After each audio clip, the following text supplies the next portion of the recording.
Hello and welcome back to my channel. Today I want to give you some tips and tricks on how I trained all of my kids to sit peacefully during read aloud time. I hear from so many moms frustration about read aloud time. Now my kids are 11, 6, 6, and 4, and we've been doing read aloud time for years. But when I first started, it was so frustrating. I wanted to give up instantly. Even my oldest child, which I think was like 6 or 7 at the time, didn't want to sit down and listen. And obviously at that time, the twins were little toddlers and they didn't really care. And my last one wasn't even a thing being thought of quite yet.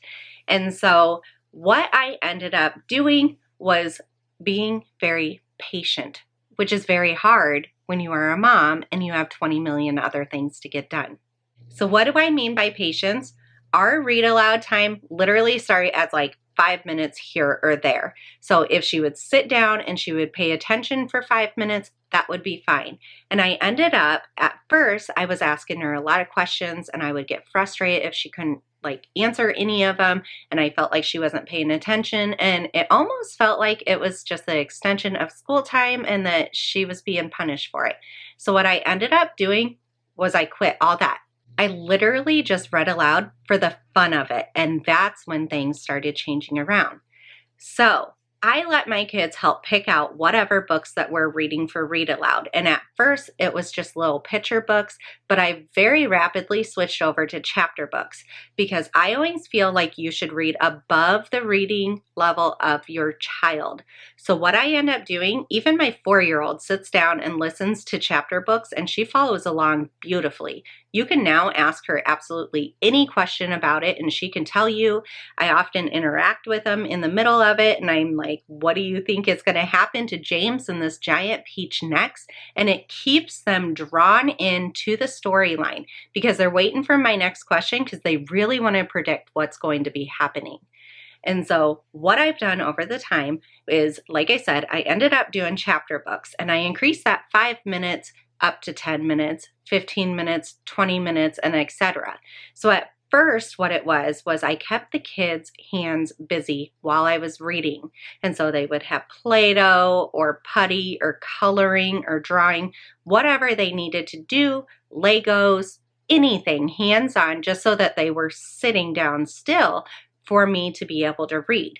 And we've always done read aloud time in a really comfortable space. So either on the couch or in my bed before bed, we've always just tried to keep it nice and comfortable. So then how I started making it work so that we didn't have to get all these extra toys out for them to play with just to do read aloud time was I started doing it while they're eating meals or snacks. So this makes complete sense once I finally figured it out. Your kid is sitting down still and they're busy because they're eating. So usually they won't be talking over you nonstop. And granted, there's still times I have to say, excuse me, what do we do while mommy is reading? And they know that that's a prompt that we need to be quiet and respectful while I'm reading. I shouldn't have to yell over them. And so if we ever get to a point where they're being too silly and I'm having to yell over them, then reading time's done. So sometimes they're very tearful about that and other times they're fine because they're just ready to play instead. So if that means I only read for 5 minutes for that day, that's okay. Something is better than nothing. But some days we will sit down and we will read at least 45 minutes and they are like enthralled in the book. They absolutely love it. So for choices of books, I let them pick and I pick. So I don't want them picking Captain Underpants and stuff like that. I do want them picking something that is actually of value to them. But we read above their level all the time. So I'm reading above that 11-year-old's level, which means I'm definitely way above the 6 and 4-year-old level. But they all follow along really good. So as I'm reading, if I notice any words that they're not going to be understanding, I literally just say, so that means, and I explain it to them. And that way they know exactly still what's going on in the story and they don't get lost in it. Another way that I keep them very focused during it is I try to make it apply to our current daily life. And so James and the Giant Peach, is one that we literally just finished like an hour ago. All the kids like begged for more. They're kind of sad that we're done with it. But I would literally like ask them something about a peach, or ask them something about the seagulls, or talk about where they're flying over the ocean at and stuff like that, so that they would keep like very focused and they could actually imagine in their heads exactly what's going on. Or I would say, would you want to be the centipede or would you want to be the ladybug? And so it's putting themselves into the book. So at the start of the school year, I have picked out a whole bunch of books that I want to read aloud with my kids. And in my girls' room, we have a very big bookcase, and I literally put along one shelf of the bookcase all of the books that we want to read aloud with. So when I'm done with one, like I just said, we're done with James and the Giant Peach, I can literally walk in there and I can find another book that we can start for bedtime tonight. So a lot of times I'll bring out like 3 books at the same time. I'll let the kids kind of know what each book is about, and they get to pick which one we're doing. The other way we do read aloud times is the Who Was or What Was book series. We love these books. They are nice and short, they're very easy reads, and they are so educational. And so oftentimes, like my daughter is learning about all the first presidents, and so right now we are picking out any of those books that have to do with any of the first presidents. And that way she learns more in depth about whatever history she's doing, and we're getting read aloud time at the same time. All of the kids absolutely love those books. So every now and then we do just go right back to picture books and we do something for the littler kids, but I feel like they definitely enjoy the chapter books a lot more. So I like to stop at a very intense part of the story so that they really want to keep reading the next time.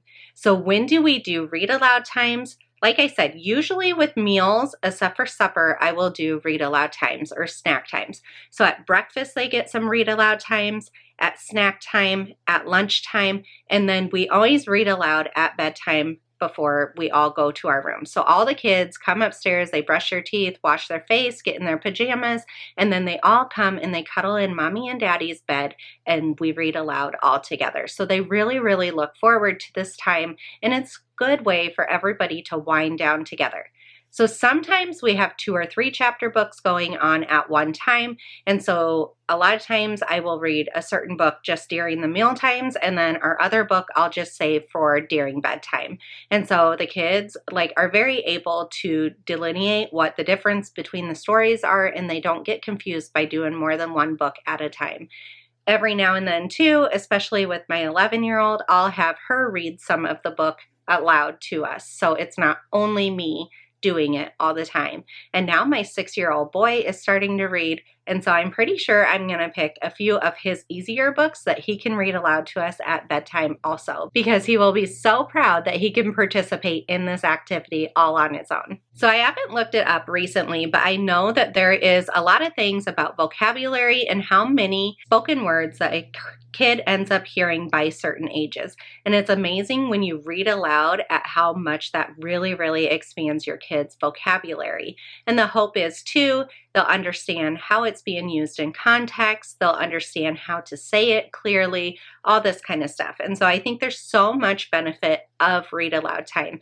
But I know for sure, probably when my kids grow up, the one thing that they will definitely remember about their homeschool mama is all the read aloud times that we had together. And I really hope that they want to do this with their children also. So like this video if it's helpful for you. I really encourage you, if you don't currently do read aloud time with your children, start it. Like I said, you could start it slow. My 4-year-old literally doesn't know a day without read aloud time. She was literally breastfeeding while I'm sitting there reading aloud. And so since day one, this is all she has ever known, and she does awesome with it. I am so proud of her for it. And so start slow. Don't expect too much out of your kids, but also let them know that your voice needs to be respected when you're doing read aloud time. Comment down below. Let me know a few of your favorite read aloud books, because I always love putting more on my bookshelf that I can pick off of, because I'm pretty sure half of them are already done. And so I need to cycle through and get some new ones. Please subscribe and share this video if you think it's helpful to any of your other homeschooling or not homeschooling mamas, because let's face it, all of us should be reading aloud to our children.